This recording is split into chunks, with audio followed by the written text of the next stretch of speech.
Selamat berjumpa kembali dalam layanan audio Sahabat Seperjalanan. Hari ini adalah hari Senin 25 Agustus 2025. Tema renungan saat teduh kita dengan judul Terlepas dari Belenggu. Firman Tuhan terambil dalam Efesus 4 ayat yang pertama sampai dengan ketiga. Sebab itu, aku menasihatkan kamu, aku orang yang dipenjarakan atau dibelenggu karena Tuhan, supaya hidupmu sebagai orang-orang yang telah dipanggil berpadanan dengan panggilan itu. Hendaklah kamu selalu rendah hati, lemah lembut dan sabar. Tunjukkanlah kasihmu dalam hal saling membantu dan berusahalah memelihara kesatuan roh oleh ikatan damai sejahtera. Mari kita berdoa. Bapa yang di dalam surga, kalau Paulus di zaman terdahulu terpenjara, terbelenggu oleh rantai dan sel, namun kami ingin belajar juga melepaskan belenggu-belenggu kebiasaan buruk yang ada pada diri kami masing-masing. Dalam nama Tuhan Yesus kami berdoa, amin. Shalom sahabat seperjalanan yang dikasihi Tuhan, terlepas dari belenggu. Kalau berbicara tentang terlepas dari belenggu, di dalam Efesus dan seluruh surat-surat Rasul Paulus adalah bagaimana Paulus mengalami di penjara dan bagaimana pertolongan Tuhan pun melepaskan Paulus dari berbagai macam problem hidup yang terjadi. Maksud yang di penjara juga itu memaknai juga sesuatu yang jauh lebih penting. Kalau kita melihat Paulus zaman terdahulu sebelum percaya kepada Tuhan, Paulus terbelenggu oleh hawa nafsu, Paulus terbelenggu oleh keinginan membunuh para murid-murid Yesus yang mengikuti jalan yang lurus. Paulus terbelenggu oleh kesombongan dan Paulus terbelenggu oleh kekejaman. Bagaimana Stefanus meninggal di depan mata dia dengan menyaksikan bagaimana orang merajam dan membunuhnya. Dan itulah belenggu yang kemudian disebut oleh Paulus sebagai hidup lama. Kalau kita melihat dalam kitab Roma, itu adalah manusia lama yang membelenggu Paulus. Namun setelah Paulus mengalami sebuah perubahan hidup, bertemu dengan Tuhan, sewaktu perjalanan menuju ke Damsik untuk mengejar anak-anak Tuhan dan untuk dibunuhnya, di sanalah Paulus kemudian dirubuhkan, dijatuhkan dari kuda tunggangan. Kuda tunggangan punya makna memang kuda, tetapi juga kuda tunggangan bisa kesombongan, kuda tunggangan juga bisa arogansi, kuda tunggangan juga bisa kedudukan, kuda tunggangan juga bisa harta benda, kuda tunggangan juga bisa hawa nafsu, dan segala sesuatu yang bisa diurai sebagai kelompok daripada dosa-dosa yang bisa dibuat oleh manusia. Tetapi setelah Paulus mengalami sebuah perubahan hidup, bertemu dengan Tuhan, mengalami pertobatan, boleh dikatakan kalau belenggu itu mengikat dan tidak bisa pergi kemana-mana, maka kata belenggu yang positif adalah Paulus sudah dibelenggu saat sekarang oleh Kristus. Paulus sudah dibelenggu oleh kebenaran.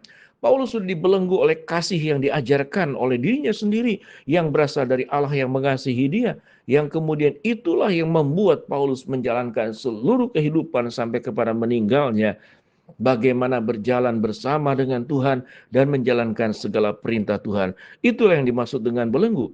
Dan Paulus memberikan sebuah pengajaran, sebab itu aku menasihatkan kamu.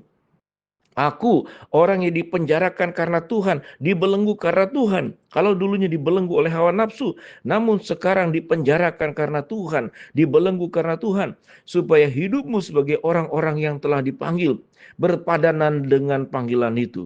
Di dalam bagian ayat pertama ini kita berbicara tentang bagaimana setelah seseorang menerima Kristus, dilepaskan dari belenggu maut, yaitu kematian kekal dan tidak bisa mendapatkan hidup kekal.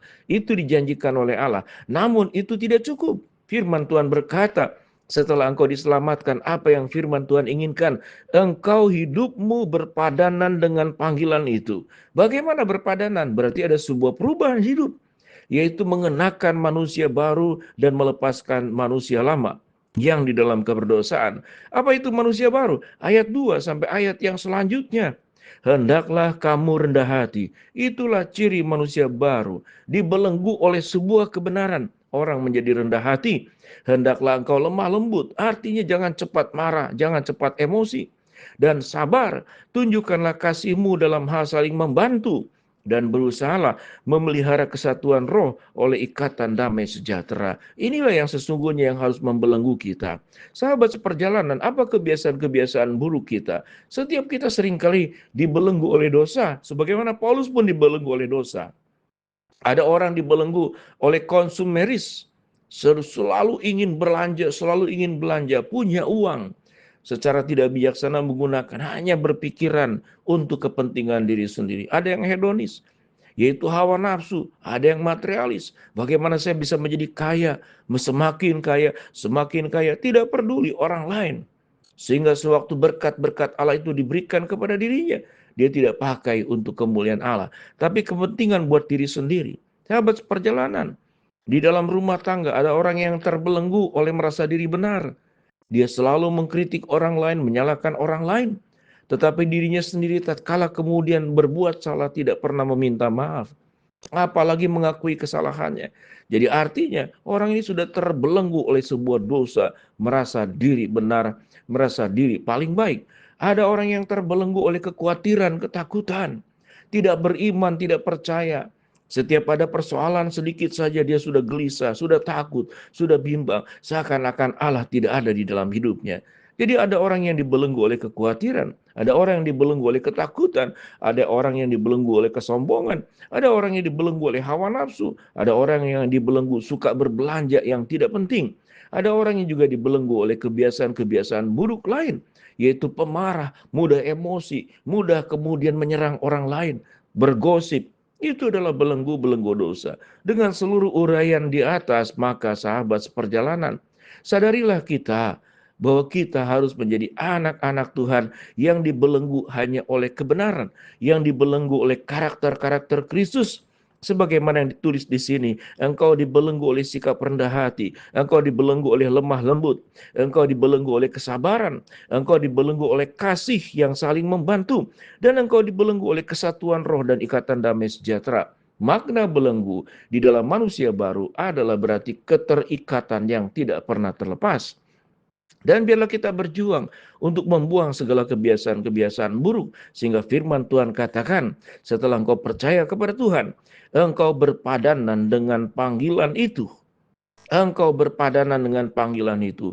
Hidup hanya sekali sahabat seberjalanan. Mari kita isi berkali-kali dengan hal-hal yang indah. Sebagaimana yang sudah Tuhan Yesus lakukan. Apapun yang kita kejar, apapun yang kita raih di dalam dunia ini, satu hari akan terlepas. Yang akan kita bawa adalah sebuah kehidupan. Bagaimana hidup kita menjadi hamba yang setia. Sehingga sewaktu kita bertemu dengan Tuhan, Tuhan, aku sudah melepaskan seluruh belenggu-belenggu dosa. Dan aku hanya mengikatkan hidupku kepada kebenaran-Mu. Aku hidup berpadanan dengan Injil Kristus. Hidupku di dalam keluarga menjadi berkat. Hidupku di tengah-tengah masyarakat menjadi berkat. Hidupku di tengah-tengah dunia kerja, dunia usaha menjadi berkat.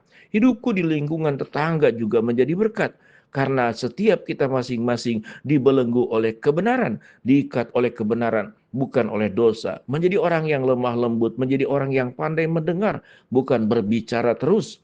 Karena orang yang terus-menerus berbicara, sesungguhnya ada banyak dosa yang bisa dilakukan lewat perkataan yang tidak terkendali. Sahabat seperjalanan, pikiran kita harus bersih, hati kita harus lurus, ikhlas dan jujur di hadapan Allah. Dan komitmen integritas kita harus setia kepada semua janji yang sudah diikat, baik janji pernikahan ataupun janji yang lain. Jadi orang yang berintegritas dibelenggu oleh kebenaran. Mari kita berdoa. Bapa dalam surga, terima kasih buat kebenaran firman Allah yang kami pelajari. Hamba-Mu berdoa buat sahabat seperjalanan yang sakit, Tuhan jamah sembuhkan. Sahabat seperjalanan yang sedang menghadapi masalah, Tuhan bukakan jalan. Sahabat seperjalanan yang sedang berdoa mengharapkan sesuatu, Tuhan kabulkan sesuai dengan waktu, rencana, dan kehendak Tuhan yang terbaik. Di dalam nama Tuhan Yesus kami berdoa. Amin. Shalom, Tuhan memberkati kita semua.